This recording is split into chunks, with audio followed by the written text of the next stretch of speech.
Who says you have to grow gray and weak with age? That's what most believe. That after an early peak, the body will wear and break. Lifting weights just won't be very fun anymore. Is that true? Or does the descent begin the moment you stop having a good time? There is a remedy, but the answer isn't to train more intensely. There's nothing for you to prove. With a love and supportive family, and great teammates by your side, there will be no limits to your strength. And ultimately, your most productive and blissful lifting years will begin the moment you start having fun again.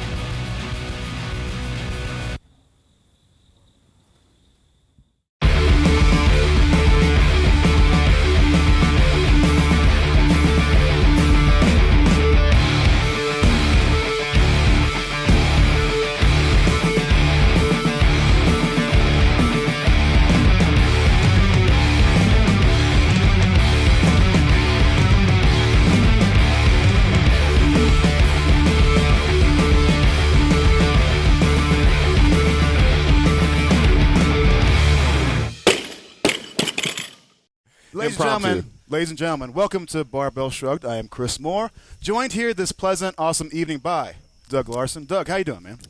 Drink scotch. There's Doug.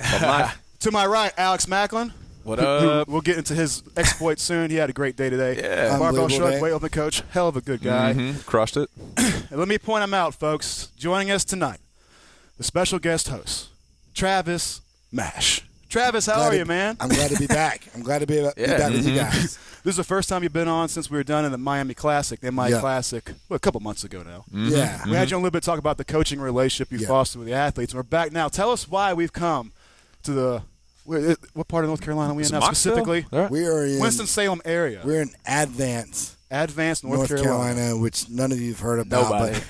But we'll call it Winston-Salem. The Winston-Salem area. Yes. It's a beautiful area. We've come into town for the Mash Strength Spectacular. Tell us a little bit, just quickly, before we get into the meat of the show, Trap, what you aim to achieve here today in this event. Well, my wife and I were walking around the farm one day, and we were like, man, we should put on a competition. And then my wife was like, why not put on multiple competitions? Man, we should do weightlifting, That's a challenge. And then I'm like, we should do strongman. And she's like, why don't you do grid style? You do that grid style stuff anyway. I'm like, okay. And then we sat down at the kitchen table and we made this plan. And then I started thinking, wow, I'm going to bring in all the people I care about from all these different areas to come together and learn about each other and realize that we're all doing the same thing. We're using the barbell to get better, not only, as, being strong athletes, but we're using it to become better people. And we're, using it for that, community and like to learn family. about each other. Yeah. Learn about each other. And so, it worked today. What was your impression of the day, man? Oh, it was awesome. I mean, they had powerlifting and grid and strongman. I mean, we saw dudes throw kegs above and that was the first time you've been to a powerlifting meet, wasn't it? Pretty much. Like the three event powerlifting meet. Yeah, it was intense. It's a whole nother different. It's way different from weightlifting. Yeah, what I love about it, Travis, I think you perfectly demonstrated how strength sports are rooted in a real common community aspect. So today, common. Like it was the first meet I've been to in a long. Meets are always fun in different ways, but if like it's in a hotel ballroom and everybody's showing up to try to win that bitch, there's a high level of competition. It's stiff. It's a little bit. You don't want people to lose, but you would rather beat them. Yeah, there's that no vibe. doubt. No doubt. And that wasn't around today. No, today was just like, you're trying to set PRs. Yeah, you're trying to do your best, and, and maybe some people are trying to win. But at the end of the day, we were just getting together. To lift heavy shit. And lift heavy shit. That's it. And had a great time. And, it was my vision, really, the York barbell, the picnics they used to have. And that's who inspired me. And, I've always man, that would be so cool if a bunch of people just got together, just wanted to lift heavy weights, wanted to eat, drink, and be merry all together.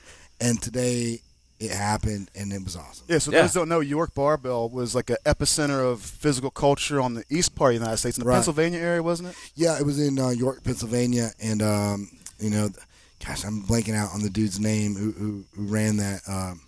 I'll remember in a moment. Sure. Well, the Scotch is at work. Yeah, the Scotch is at work. But we have to do Scotch episodes with Travis. But literally, they were the Olympic Training Center before the Olympic Training Center. So people would go there and like train for weightlifting. And but at the York, picnics, they wouldn't just do weightlifting; they would do strength events and some strongman, and just people were just lifting heavy stuff, man. And that's what I wanted, and that's what happened. And it was so cool. So I would go over to the weightlifting, watched you and Nathan and Dylan do their thing.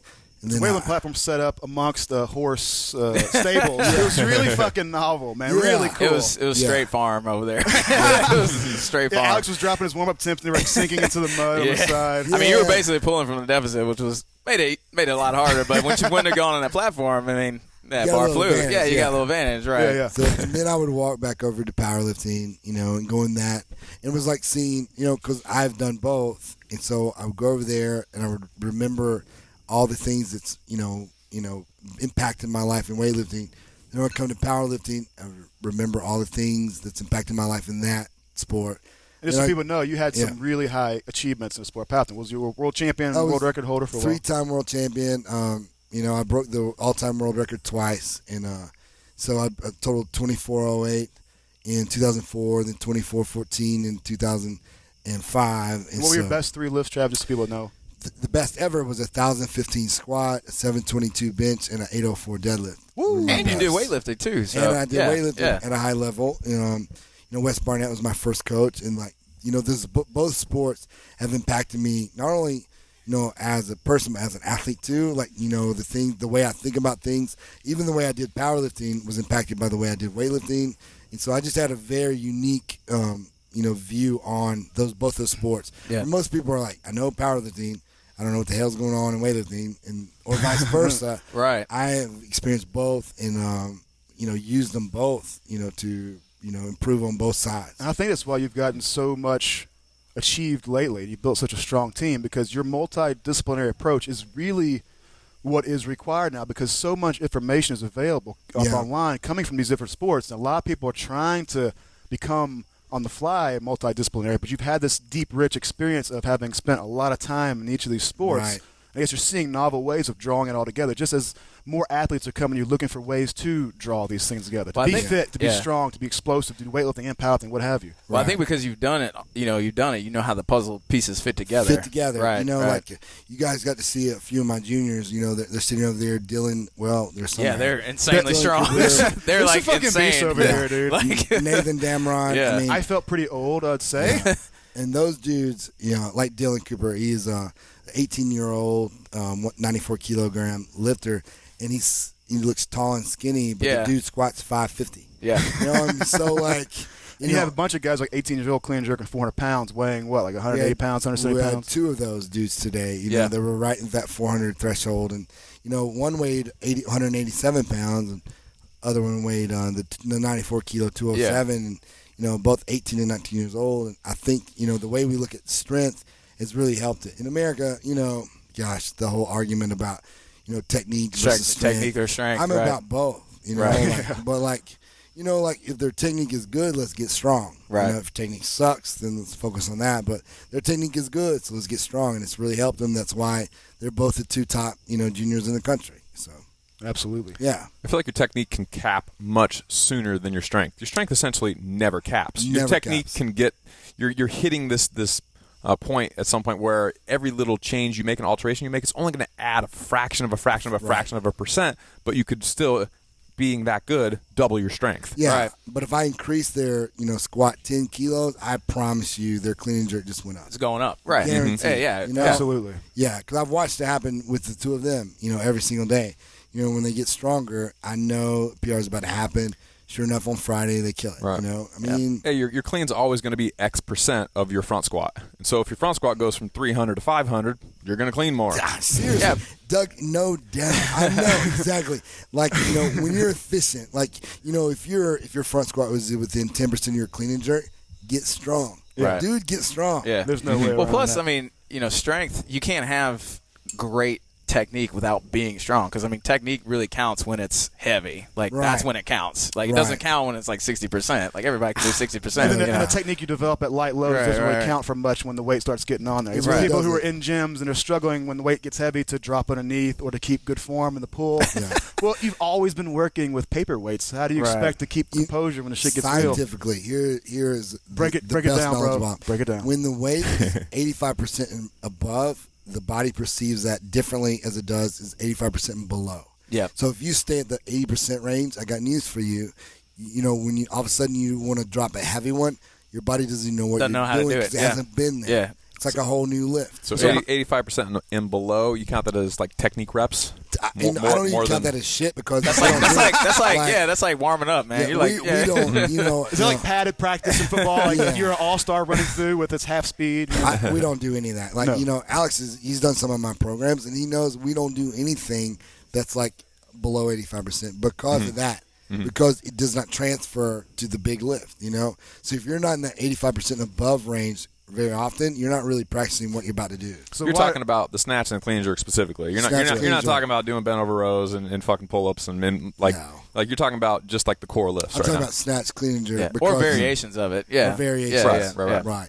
Because you know they are so technical. So like if you're always doing 70%, it's a whole different ball game than 85% above. Right. So you need to practice what you're about to do when you perform like you did today on the stage. Right. Absolutely. So, yeah. So I know lately you said you've been doing a Corey Gregory squat every day thing. How's it been working out for you? Well, if you watching my videos, it's working out really well. Well, you know? and I was going to say, if you're still snatching like 120, 125? Like? I did 126 power snatch the other day. And before we get into that, let me just point out what happened here today. Let me say this before we go any further because we're hitting at what you're able to achieve. So today, Travis jumped on the platform. We trained together yesterday. You deadlifted yesterday. You went up like 660 pounds. 660, yeah. I didn't go near really. We deadlifted together. I was sticking way sub of that. But watching you going, wow, it looks fantastic. But then you decided out of the blue to lift today. So Let me jump in this. You jumped in on the deadlift platform. And I wanted to say, this is my little chance just to tell you thank you for everything you've done over the years. Because I remember I had flashbacks today, man, of like the WPO meets when you were at your peak in powerlifting back in, it was 2003, 4, 5, 6-ish this time. That's exactly right, yeah. It's been about a decade. You, Mark Bartley was here. If anybody's here heard of Spud Inc. Straps, shout out. Spud, Mark Bartley was here today. He was an amazing lifter. So I was seeing you guys showing up to this. Yeah, it was and I was feeling myself here and how we've kind of thrown in a measly bit of support to help pull it off. But just to be here to witness it, a big honor. But I saw you step on the platform. All day today, you were running around, making sure things are coordinated. Yeah, Travis was running the whole damn thing. Anybody who's ever thrown a competition, you've done a competition, you know what kind of fucking work. It's like being at work all day. Mentally, you're kind of drained. Yeah. You're organizing. You're looking at the logistics. People are, hitting lifts or complaining, or the judges this, whatever. So there's lots of stuff going on, and you jump in. And you jumped on the platform. It's for the first time since 2008. Tell me how much you do deadlifted today, man. Well, I was sitting there, and I don't know, all of a sudden I was overcome with the emotions of powerlifting. I'm like, man, I'm going to do this, Yeah, I was going to ask you, what was your kind of, like... Well, somebody walked by me, and they were like, hey, you should lift with us. And I don't know if he was taunting me, but he was taunting you. I took it as a taunt. I'm like, okay. You called his bluff. I was like, I'll live with you, and I'll beat you, So I'm like, they're like, are you going to warm up? I'm like, no, I don't need to warm up. I was warming up the day I was born. I've been warming up, And so I just... didn't do anything. I opened up with 280 kilos. Was at 617. Yeah, it was the first thing I took. Straight cold. Straight cold. Straight cold. And AJ and I looked at each other like, shit, that was fast. It was an effortless pull. My wife being here too, like she really. I'm telling you this. If my wife had been with me when I was in the WPO, I would have beaten those records much more significantly. But when I look at her, like, it just fuels my fire. And so, 280 was easy. Then I went to 310, which was 683. And another easy pull. Really, I was more worried about that one because I was like, if that's hard, 700 is going to be hard. Yeah. But it wasn't hard. And then I knew 700 was going to be in the, Yeah. And so I was just excited to get to try it. So, but then we put 700 on, and, here's the truth. I started pulling it. I was like, shit, that's heavy. It looked heavy. Your face kind of showed that a little bit. You're like, then you start. Oh, I got this. I was pulling it. I'm like, man, that's heavy. Yeah. I was like, with a hook grip too, man. I literally thought about putting it down. I'm like, no, hell no. No. You can't go out like a chump in front of everybody in your own meat. You know, this like is too perfect. I'm like, nah. So I pulled it, and it was awesome. My wife was sitting right there. It was, you know what? That might be my favorite lift of all time. The deadlift. Yeah, and no, that specific. That particular lift. Yeah, because it was just my wife was there. And you had your whole thing, man. My friends were here. Like, and it was the last lift of the whole day too. Yeah. It put a cap on the whole meet. It was like the consummating the perfect deal. You know what I mean? It was the perfect ending to the perfect situation. Yeah. And at 42 years old, right? Yeah, like at 42 years old. Yeah. Yeah. So we talked about last night. We were on the Barbell Live podcast. We got into how you're feeling right now with your wife and this farm here and the team of lifters you got. Would you say at 42? We'll get in a minute to the performance angles of this, but you feel like you're the most happiest and fulfilled you've been ever in your life? Ever in my entire life. I love my team. Everyone knows by now. I love my wife more than anything. You know, I love my son, my your daughter. son's so Bailey. cute, dude. Yep.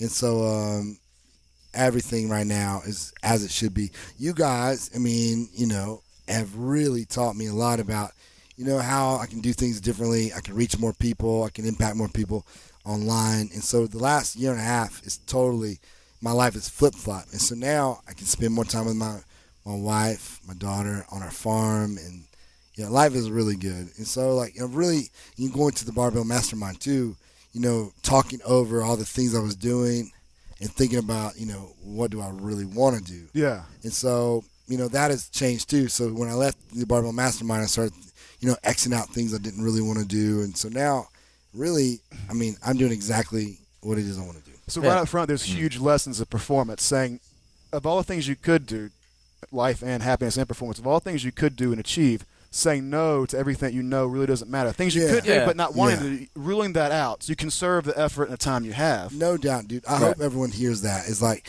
you know, there are plenty of opportunities out there. We all have opportunities, but like if it's something that you don't love with all your heart, you don't have this massive passion to do whatever it takes to make that happen, then don't do it. Why do it? Just because you can succeed, who cares? What is success? Have you ever asked yourself, what does that really mean? Success to me is like helping as many people before I die and leaving and my family saying that dude spent time with me, that dude taught me, that dude, you know, was a good husband, that dude worked hard for me.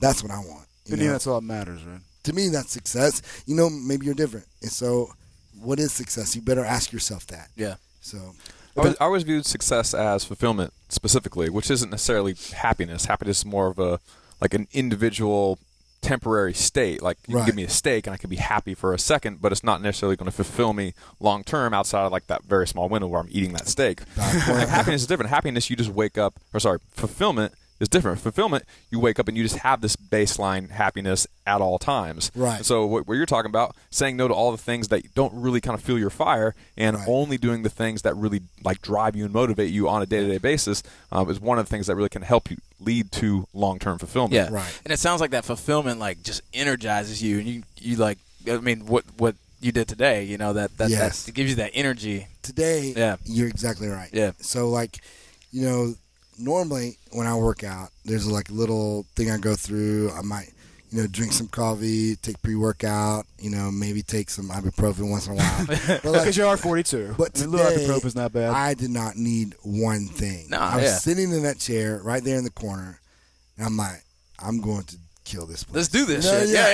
And that's a really awesome point, man, because when you're happy and fulfilled and you're having fun and you feel supported by a great wife, great team, great family, there's little need for stimulants and heavy metal before you lift.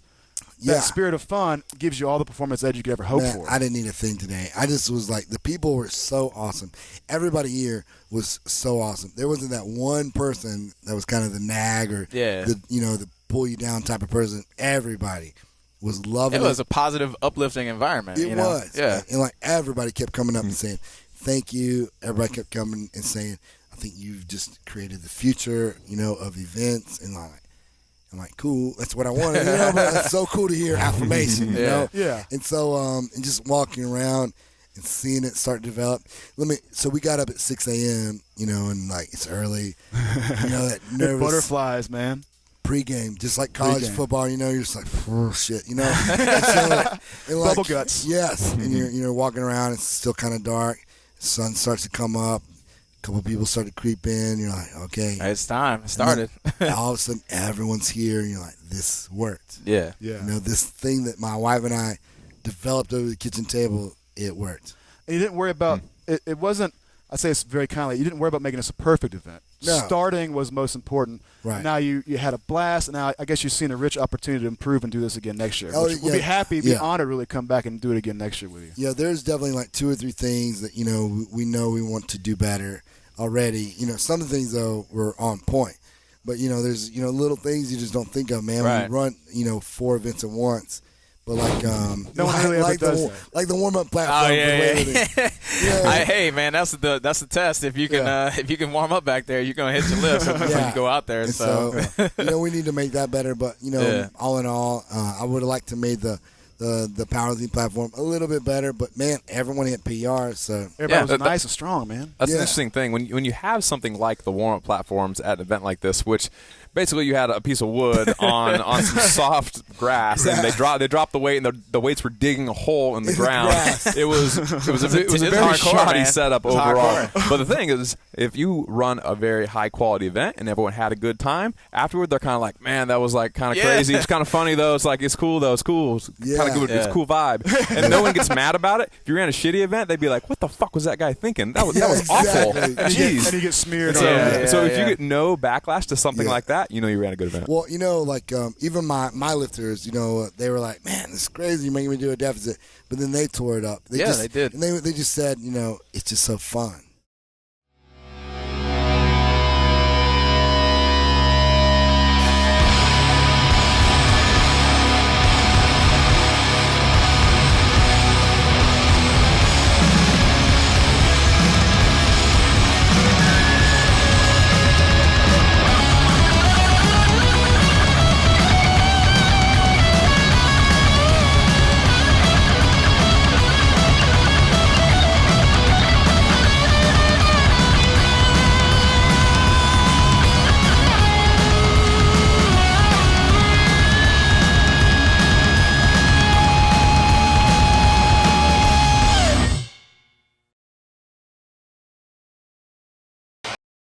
Good. Welcome back, everybody, to part 2 of the Travis Mash special. Travis, man, I like that. We're talking I like that. the Strength Spectacular. Travis's awesome deadlift performance today, in spite of the fact he was running an event. Travis, one of the things you hit on, we're going to talk about how people what they can apply to their training.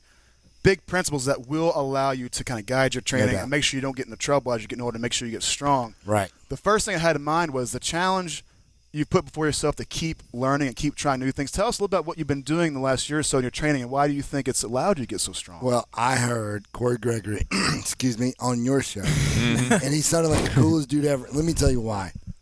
Is that he was a coal miner. And a lot of people, I don't know if you guys even know that my grandfather was a coal miner in West Virginia. Wow. And so I was like, that dude sounds very cool. And so somehow we met, and he got on my oh yeah, he tweeted at me. He's like, I had written some article, and he's like, oh, I love your article. I'm like, well, dude, I love you. I like you to be on my show. We love each other. Yeah. So we started this awesome bromance, and he was on my podcast, and then we started talking about his squat every day, and I'm like, I'll be honest. I'm going to be honest right now. And he knows what it's I'm a very about to say. popular program. Yeah, it's popular. Yeah. But I've always thought it was bullshit. I like squat every day. When you first hear about it, you're like, what? And especially if you're older, because your primary consideration is, like, can I recover from the shit I'm doing? That should be your primary consideration. And I'm thinking everything I've learned in exercise science says no. No, right. Recovery, and all that. And I'm like, you're allowed 1 day a week to squat kind of heavy. Yeah. And if you do more than that, your dick's going to explode. You're going to fucking die. Right. So I was like, but I like this guy, so I'm going to try his program just to get to know him too. Mm-hmm. So I started it totally negative, as you can tell. I'm like, this is no way this is going to work. You didn't even believe. No, I did not believe. So there was no way there was any placebo going on, because I was like, this doesn't work. So the first day I go really light, because I'm trying to make sure I don't get killed. One. Good strategy. And then by the end of the first week, I'm like, man, Feels squats pretty good. feel great. Next week, squats feel unbelievable. Third week, I'm starting to beat PRs. Then fourth week, I start clean and jerking more than I've ever in the last 10 years. So I hit the 170, and I'm like, what? I'm like, what is going on? It was easy, and I'm like, this is great. So then I'm like, all right, Corey, I'm on board. What is this? What is this voodoo that you're doing to me? And so then I just keep going, and like it really. I'm about week 7, I think now, and like every single week I PR'd in everything: squats, clean and jerk, snatches. Overhead squats again. I started doing overhead squat because I broke my neck in 2007, which really I didn't know that. Dang, man. Yeah. So my wife, she was my future wife then. We went whitewater rafting, and she was going to fall out, and I grabbed her, and something in my cervical spine snapped, and it really messed me up. Wow. And so that is, when you see me turning, everyone's always like, why do you turn? I hear that a million times a day. But it's because, my radial nerve on my left side is damaged. Oh, man. And so now I do overhead squat most every day, hashtag. Yeah. And so that's helped me too. And so now I'm like, dude, it just makes sense. It's like basketball. If you want to get better at something, do it every day. Right. So you're saying, so you're attributing the main positive benefits of that program to the simple act of practice? Adaptation. Yeah, you just do it all the time, and your CNS figures it out, and you just become more efficient at it. And your body adapts quickly. I remember working for my stepdad in the lumber company. He owns a lumber company in Virginia, and I'm like, man, this sucked. The first week was like hell, and all these old fat guys were like laughing at me. They're working 10 times harder, dragging logs around. Yeah, shit. And I'm like, how are they beating me? But it was just adaptation that they'd adapted, and their CNSs had gotten more efficient at the movement. By the end of the summer, I'm smoking those old dudes, but it's the same exact thing. It's just I don't know why. We go to college. We're all exercise science majors, I think, here, but we all learn. Well, Alex is a little smarter than us. He was like a biomedical engineer. Well, screw you, Alex. Yeah, I know. All right, so we'll just start the three of us. He's a little bit of a meathead. We're mostly real meatheads. Yeah, and I, Travis. Doug's also very smart. Yeah, and Doug is really smart. But you go there and you learn these things, and you just take that as the gospel, and you just don't think with common sense. And so this program now, I'm done 100% listening to anybody. I'm going to when I think of something, I'm going to think about it logically. Challenge it. Right. Yeah. Right. Put it to the test. Right. So it sounds like right off the bat, there's an element of taking on a challenge. You don't have, if you're older, you can take on a challenge just because you don't think you can do it. That's first thing you might be lying to yourself. Huge. And the second part of that, it seems to be practice is a huge consideration. And the thought that triggers in me is that a lot of people who see strong athletes, and they see the popular program, let's say they want to go into the gym and start doing 5x5 heavy squats or something before they do CrossFit stuff. And the thing is, everything is great at certain times, but the real challenge, at least I found in my training, especially as I get older, is I can't come into the gym and do 5 sets of max effort 5 reps in a squat. That kills me. Acutely, I'll get beat down, and maybe I can recover for a couple of weeks or whatever. But pretty soon, I'm slower, I'm regressing, my back is rounding on 3/4 of those reps, I'm cutting my depth. It's not optimal for everybody to train that way, and there's not one style that would apply to everybody. Just because you haven't done that, it might not necessarily be right for you. Versus what you're doing with that squat everyday program, which is just practicing movement a little bit heavier each time. 1 rep, maybe a few down sets. But there's a lot of variation too. There's so many variations, and just keeping it exciting too. Right. You hit the nail on the head. A new challenge, whether it's grid, whether it's powerlifting, whether it's doing all of it together. At my age, if I were to just powerlift now, it might go well for a few months, but I would be done with it because I'm bored. I mean, no offense to my powerlifting brethren out there, but I've done it. I'm done it. I need something new. So your adaptive capacity to get better at the deadlift, squat, bench is sort of limited now? Yeah, you can't because go to it mainly too much. my mentality.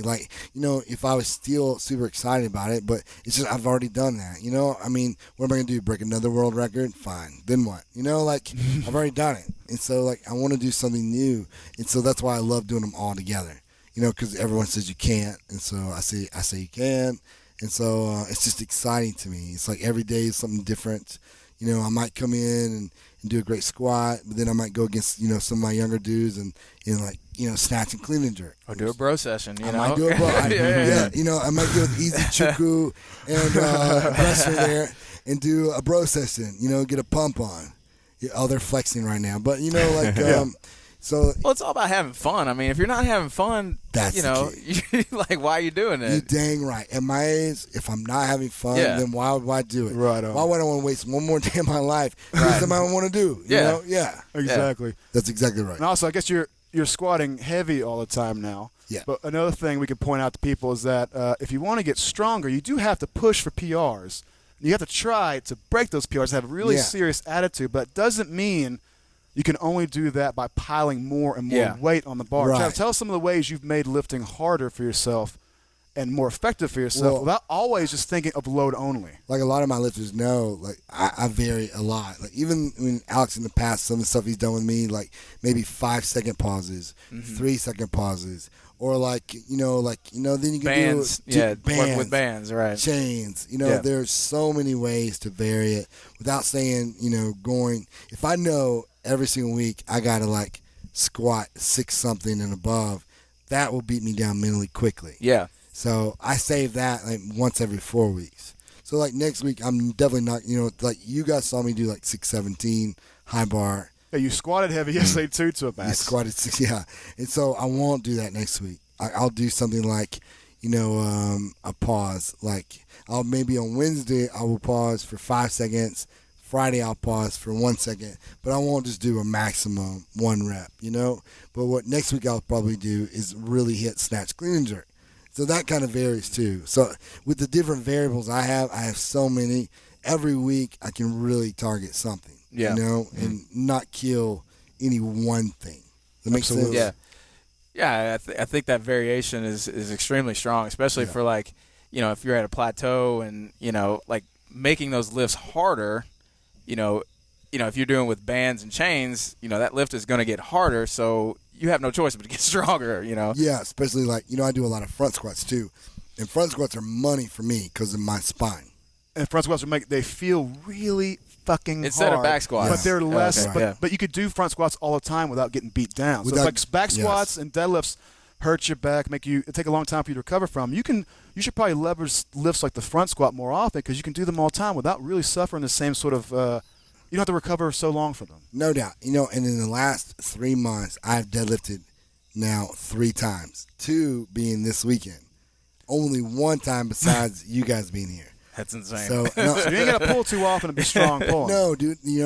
Especially me. I was born a puller.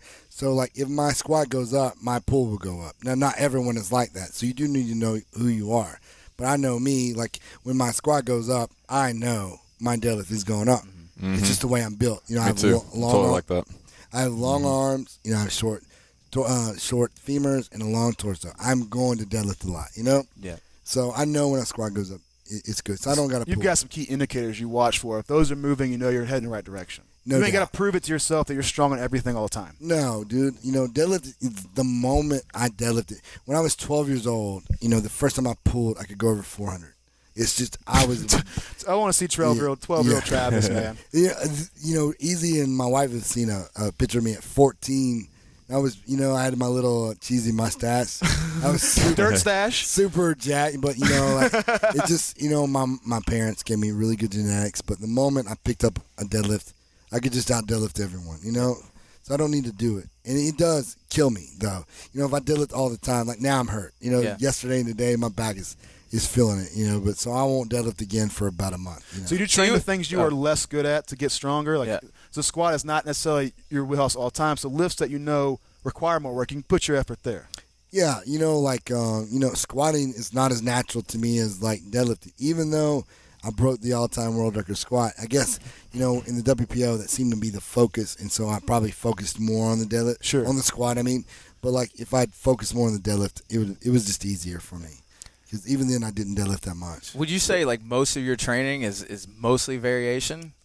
It's completely. Yeah. You know what? If someone said sum up your training, I would say Conjugate in nature. Mm-hmm. It is the one principle that I took from Louis Simmons that I apply is just very, it's Conjugate in nature. It changes all the time. It varies. It keeps me excited. Doesn't keep my body, beaten down. Right. You're balancing out everything. Yeah. One thing me and AJ were talking about the other day was that the reason that we like Conjugate is because it is variety, a lot of variety, but it's structured variety. It's structured. It's a template that you can hang all this variety on. So you're not doing something that's quote unquote truly random in every case. Yeah. You're doing something that's been proven to be effective conceptually, but then you have a lot of variety within that. You can switch exercises in and out. You can have a lot of variety with the exercises, but the way that those exercises are structured are within that template. Right. No doubt. Even my Conjugate is very well thought out. It's thought out, months in advance. Sometimes I know maybe in my videos it looks random, but it's definitely not. Mm-hmm. I took, Corey's, main workout and made it my own, of course, and switched it to where it would fit me. And, I'm very nerdy. Like, here's the truth. Maybe you guys don't know this. I'm a very nerd. No. I'm a very nerd. You're not afraid to get a little nerdy? No, You're geeky. I'm very geeky. Yeah. You geek out on it. A lot of people just look at me as the big meathead. I'm very geeky. Yeah. And so, like, I will schedule out months in advance for my own training. I'll take it, I'll tweak it, and I'll be like, 5-second pause. We'll do that for 3 weeks, 3 second. Now we're going to go 1 second, but then we'll go back to 3, then we'll go to 1, then we'll go to 0. I mean, like, there's going to be a structure to it. Mm-hmm. Like, a random, I hate. And I love CrossFit, but the randomness is like, I'm like, it doesn't fit me, That eventually drives everyone crazy after a couple of years. It's cool in the beginning, and then you go, that was cool, that was effective. There's something to that for sure, but if you're trying to be more serious, then you move more towards some type of structured variety, as it just structured. said. And, everything at the end of the day will be a linear. There will be a linear periodization. Like when I squat, I squatted 280 kilos yesterday. In 2 months from now, I definitely will be at 300 kilos, and there'll be a path I'm taking to get there. Mm-hmm. Like I know I'm about to do it. I've already done it. But each variation has its own path too. Every variation has its own path. So you're not doing anything magical in that. You're just projecting out where would I like to be in 2-3 months time, and then I guess you're taking a hard stance of where am I now. Honestly, what do I lack? What do I need to work on? What am I kicking ass at? That doesn't need so much work. And then step-wise, how can I get there? And within that step-wise fashion, what kind of play do I have so I don't go crazy? So, like, I know right now I know my weaknesses. It's still in my core. Like, I need to do more good mornings. Like, I know this. When I walk out with a weight and it feels light on my back because I've done a lot of good mornings and a lot of, heavy carries and a lot of core work, when it feels light on my back, then I'm unbeatable. And then I can squat whatever I want to squat, Absolutely. So I'm working towards that. And that will be where I'm going, So my goal, I'll just say right now, is to get to 300 kilos, 660, high bar, no knee wraps. Dang. Then I'll drop it to low bar. Then I'll get to 700. Then I'll put knee wraps on and I'll go 750. Mm-hmm. And then maybe if I want to, I'll start chasing down those dudes, Dan Green, the dude's doing 800. Yeah. So you mentioned 35 being kind of the cutoff in your mind for when you could potentially start to take a dive, or when people think you're starting to take a dive. As you said, you don't necessarily have to take a dive at that age, but me and you had a fun conversation earlier about maybe potentially resetting your PRs every year once you're not competitive anymore. Once you're not competitive anymore, you don't need to be chasing your PR from 10 years ago and feeling bad about yourself every single day because you didn't hit it. No. Every single year, you should wipe the slate clean, say, those are my 2015 PRs. Now, 2016, these are going to be my new PRs, and just kind of start all over and hit a new PR every year, and that's your new standard. Right. So, right now, when I hit 280 yesterday, I was very happy with that. I wasn't like, dang it, why am I not hitting 300? Why am I not squatting 800 now? No, I'm very happy with that. Mm-hmm. Doesn't mean in the horizon I'm not seeing that I could if I want to be, back there. But, I just want to be, attacking, working towards it. I'm totally cool with 280 right now. And you gotta be having fun and appreciating what you're able to achieve now. Yeah. Right. If you keep chasing shit, you'll never be fucking happy with anything if you hit a weight that you haven't hit in 10 years, that's a PR. Yeah. It doesn't matter what you did 15 years ago. Or if you hit a lighter load with better form, with more speed, with more reps. Good too. There's all kinds of ways you can also measure your progress and know you're getting better. Yeah. If you have a bad day in the heavy lifting, go good. Well, if you can move a load crisper, faster, more confidence, more time. You're getting I fucking tell better. people this all the time, like in our weightlifting programs, like people are so focused on trying to chase PRs, but there's other factors like consistency and getting faster and moving with better technique. Like that's progress. Like that's all progress. Yeah, do yourself a favor and be fair in all the ways you could get better. Look at the big picture. Big picture. Right. There's a few other things I want to talk about, Travis. We talked about taking on novel challenges. You got to think outside the box. Like, what else can I get better at? There's the way you can load yourself. You want to load the bar as heavy as you can, but you also want to find different ways to make the load or the lifts challenging for you. Time, pauses, all kinds of ways to do that. Yeah. And we hit a bunch of other things, but I want to get two more big ideas that people really need to be concerned with. One of them is in how good a shape you are. Yeah. What kinds of things are you doing right now to ensure that you have the fitness available to support all this training? Well, there's a few, I like, obviously, as you know, I like to do imams. I do that for myself and for my athletes. So every minute on the minute lifting. Every minute on the minute for you guys who don't know imams, but and you consider that conditioning specifically? Most CrossFitters probably wouldn't. If they're talking to a strength athlete. A weightlifter would for sure, man. I'm telling you right now. A weightlifter or a powerlifter would. Yeah, absolutely. Damn CrossFitters, you know what I mean? But we do that, for several reasons. Yeah, there's conditioning aspect, but it's also so you guys don't think too much. Weightlifters are the worst to think themselves out of a lift. I mean, they're so mental, and I understand it as a weightlifter too. I'll do the same thing myself. But when you just get into every minute on the minute, snatches, clean and jerks, you don't have time to think about, I might miss. You just do it. Yeah, and it builds a lot of practice and repetition in a very short amount of time. You get a lot of first crisp repetitions instead of doing a set of 5 or something where the later ones can get a little rough. Right, so that was a leading question. Obviously, it can be conditioning or it could be considered strength work, however you want to look at it. I basically was asking you how you do it specifically. Can you explain how you use it? Yeah. So as he knows, it'll start out, it won't be so bad. And for the first week, it'll be mainly, I guess it would be more strength work. Or more, I wouldn't say strength work. I would say, CNS tweaking work. It'd be like shooting foul shots. Boom. Boom. Right? And one then after another. The next week, it's going to go up. That third week will be conditioning.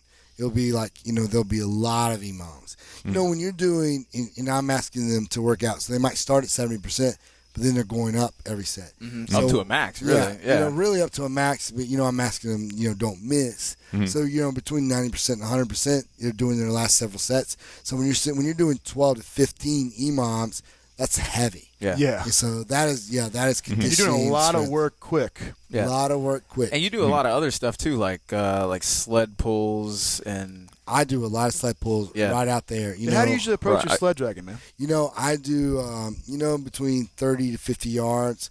I do, the normal drag behind, drag, in front. I do drag in front, row. I do the drag, from behind press. I do the sidewalk, the side stepping like a karaoke pull. Yeah. And the cool thing about sled pulling is it's conditioning, but there's no eccentric motion. Yeah, it doesn't beat you up. It does not beat you up. Yeah. It'll recover. So if you got super, sore legs, let's say you've done a 10-rep max squat for whatever reason, you might do that. But, unless I programmed, I do a lot of that. So, but, it's really good at, helping, flush that lactic acid out and just carries and things like that. Yeah. I love, the heavy carries I love for several reasons. Yeah, it's conditioning, but I love especially asymmetrical, So you got those hips that should move, not only up and down, but, it should move front and back, separate of each other. Right. And so a lot of us, all we do is squat. Yep. And so those hips will get excess bilateral loading. Well, you build imbalances, and whenever you do that, you open yourself up for injury for sure. That makes recovery a lot harder too if you're not making sure you have a balance in your hips and legs and stuff. In several ways, once again, you have the up and down and the front and back. The hips should move.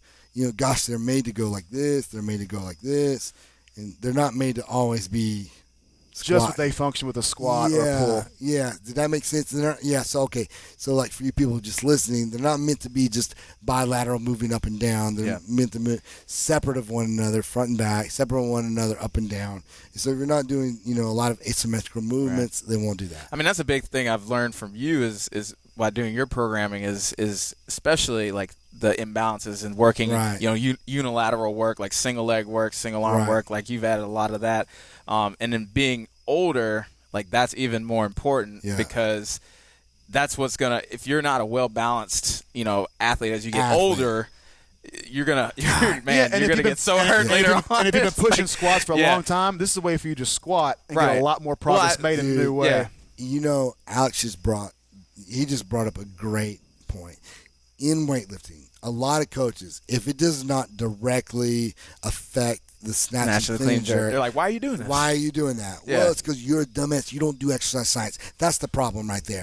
You're just a weightlifting coach, dude. You don't know anything about science. He's like, it's not about just snatch, clean and jerk. It's about how can I get Alex snatching and clean and jerking for as long as possible, injury-free, because at the end of that road, Alex wins and your athlete loses because he can't make it there. Yeah, I was talking to a guy about this today. It's like weightlifting is about who can stay in the longest and train the healthiest the longest. Like weightlifting, powerlifting, both, dude. It's like who can stay the healthiest the longest. And to do that, you have to take care of the imbalances and be strong all around. Yeah. No doubt. So everyone's always like, "Oh, you shouldn't deadlift. Deadlift doesn't help weightlifting." Well, that's dumb because I just watched Travis. I know Cooper. If I could deadlift 600 pounds, I'd probably be cleaning way more than I would. am. Yeah, absolutely. I watched Travis and Cooper, barely squat at all and just deadlift and go to the World Championships and do the best of any of the Americans. From just deadlifting. From you guys met Zach Ringwald. Yep. He brought a lot. I have to give him credit where credit is due. He really brought this to light, and even though I might have thought this before, I just never really put it to practice until I started talking to him about imbalances, pushing and pulling, squatting and deadlifting. But being in shape, if you're out of shape, that's an imbalance. Like, training longer. So now I start, I row more. Talking about conditioning, I do a lot of rowing because rowing doesn't affect just like Concept 2 style rowing. Yeah, I have one right in my little garage right there. I do I do a lot of I do 250 meters every 2 minutes on the 2 minutes. How many meters total? And so I go about 1,500, but I go all out. So I'm going 250 meters as fast as I can, and so sometimes more, and then sometimes I'll do just a long, drawn-out 20 to 30 minutes. I learned that from your boy, Brian McKenzie. Oh, yeah, man. Meeting him at the Barbell Mastermind was on fleek. On fleek. That was on fleek. Old guys using between these terms. This is a huge idea is that you can beat yourself up all you want in the gym, and something like sled dragging and rowing doesn't seem like it makes you stronger. But what this does is it helps you regenerate and restore yourself so you get back into the gym and get back to practicing. Yeah. Because right now I know this is I've gotten way stronger at my squats, and so I squat first. So now if I'm squatting like 600, it really takes it out of me. So now I'm going. It's just a big. So we're hitting at the biggest point here that we need to close on. Is that's recovery. So the point I want to make is that. The program you will do, the strength work, a lot of the stuff we've been talking about is only one small, tiny component of all the things you need to do, especially as you're getting older, to be strong and to stay strong. Right. There's other key components in there that are going to help you, in this case, recover, to be able to keep this work up. Travis, what are you doing in your training now to help support optimal recovery outside of the gym? Well, other than, doing, some of the cardio stuff that I learned from Brian McKenzie. But, Dr. Gray has always been, my number one dude. He's the chiropractor that's local. He works on all the, Wake Forest is the big college local here. Local university. But when these dudes go off and go to the NFL, they always come back to him. He is the man. And so when I would do, the world, the WPO, he would always fly there with me. He would keep me in between, every squat, every bench, he would, tweak me, keep me manipulated and able to keep functioning at a high level. But, that was a big secret. That, nutrition, we talk a lot. I've told you dudes a lot about how really I believe that I won most of my competitions is simply because I did those little things. Yeah. I definitely believe now that I'm older, I'm not so arrogant. I can say now that, you just Chuck Vogelpool at the end of the day, if everything was equal, would he be stronger? Probably. But I'm smarter, I would eat better. Chuck was monstrous power. He was monstrous. One of the most successful 242 powerlifters in recent memory. His neck looked like a lion. But I would eat better. I would take Dr. Gray with me. I would sleep better. Like it was those little things, man. Like I just looked, as I was coming up, and I would look at, okay, how can I beat those dudes? How many variables are there? Little variables, little mundane variables. And I would like start eating at them. I would sleep better. I would eat better. I would, get Dr. Gray. I would do more mobility work. I would do more recovery work with the sleds. And those little things over time added up. Yeah. Next thing you know, it adds up. Yeah. Alex, you're getting close to your 30s now. How big of a role has mobility been playing lately in your training, your progression? I mean, definitely huge. I mean, it's always been a big factor. So, addressing it now, I've just recently started addressing it because I realized like I have to if I'm going to stay in the game, long term. Absolutely. I'm going to have to take care of these issues. You get into your 30s, what you realize is there's the weight you lift, and that makes you strong. And then there's these little things, attention to detail, the mobility work that you will do every day.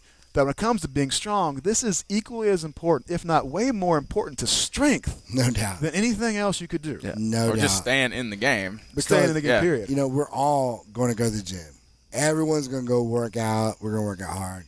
But not everyone is going to go to bed like they should. Right, Not right. everyone's Not gonna everyone's be going to eat, right? But you're gonna be better if you do all those things because that is the reason. That adds up. That it may be 1%, but that 1% is what's going to put more weight on the bar. If you're lifting this show right now and you're not listening, that's your own fault.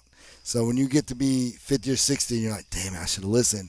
I'm telling you right now, eat better, sleep better. Like, no, all right, when I say eat better, sleep better, it's not in this broad sense. I'm like literally learn how to eat. Pay attention to what you're eating. Literally learn how to sleep. Like, make it a science. Yeah, optimize. Yeah. Optimize it. Yeah. Yeah. If you're a person right now that's listening to that and you're like, what do you mean learn how to sleep?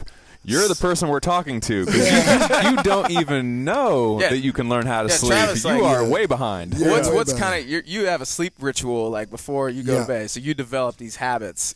My wife and I both. There's a certain time of the night that not only Rock is my son. Yeah. Precious little kid, man. Congratulations. But like, there's a time of the night where, he goes to bed, we go to bed.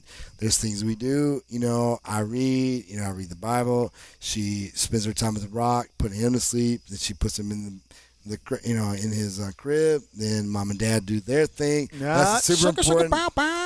Sugar, bow, bow, which is, telling you. That's important. That's important. I'll tell you. Why do you think I pulled 700 today? Yeah. I'm trying to get right tonight. So, I looked over at your wife. I said, after he pulled that lift, man, your husband's looking strong. You got a job to do. Please his man. Bro, I was like, man, I'm trying to get lucky tonight. what do I need to do? You got to pull 700. Pull 700. I'm pulling 700 pounds. In front of everybody. I'm definitely getting laid tonight. Yeah, and then I pulled it, and at the top, man, I told her I loved her in front of everyone. Bro, if I don't get lucky tonight, shit. Something's wrong. Right? So. Absolutely. Travis, it's been an amazing podcast. Before we go, for the people out there who want to get strong, who want to make this commitment, what would you leave them with? One message they'll take into the gym tomorrow to make themselves better and stronger. Don't let anyone tell you that it's too late, that you can't. And whether you're 23, whether you're 35, whatever your goal is, don't stop pursuing it, and don't stop learning about that goal. And like I said to you guys, just hanging out, like the moment I stop pursuing a massive goal is the moment you dudes are watching me get into the casket and you're saying, and you're like pouring out your 40s because I'm dead. Yeah. Because that's the truth. It's like, don't stop. Don't let anybody tell you can't, Yeah. The moment you stop learning and trying to achieve and better yourself, that's the moment you might as well call yourself dead, Later. Right? Keep it going. Right. Travis, man, where can people find more about you? Go to masterelite.com, sign up for the newsletter, listen to the Barbell Life. You'll get to hear these dudes. Almost everybody's been on the show. Yeah, man, we were just on. We Doug. had a blast on that show. Make me work for it. Yeah, I'll be on the bench. Yeah. So I we were all on the other day, though. Whole group of us. And CTP. And CTP, and CTP only drops massive knowledge bombs. Oh, yeah. When CTP talks, everyone's quiet. When CTP talks, you better listen because he's got choice words for you. My wife, that's her favorite. No offense to anyone. None taken, man. Look at this guy's handsomeness. CTP's Instagram is my wife's favorite. He's got the touch. Ladies and gentlemen, that's all for this episode of Barbell Shrugged. Do us a favor. Head on over to barbellshrugged.com. Sign up for the newsletter. We'll only send you choice, awesome excellent information. Also, if you think we deserve it, which of course we do, go on over to iTunes, wherever you check out the podcast. Leave us a nice comment, maybe a 5-star review. We really would appreciate that. Until next time, fellas, we'll see you. Thanks again, Travis. Cheers, Cheers, everybody. Love you guys. Thanks, brother. All right. Shaka bra. Join the conversation every week after the episode over at barbellshrugged.com. This is also where you'll find new episodes of Barbell Shrugged, Technique Wad, Nuggets and Pearls, Barbell Business, Get Change, plus new articles every day on our daily blog, written by us, guests of the show, and some of the biggest names in strength and conditioning. So, go there and leave a comment now. Oh my gosh, wow, that's so cool. Yay, that's so awesome. Did you like this video? If so, subscribe to our channel and share this with your friends. And if you want even more free, awesome resources to help you reach your fitness goals, plus some updates that we only share over email, head over to barbellshrugged.com and sign up for the newsletter.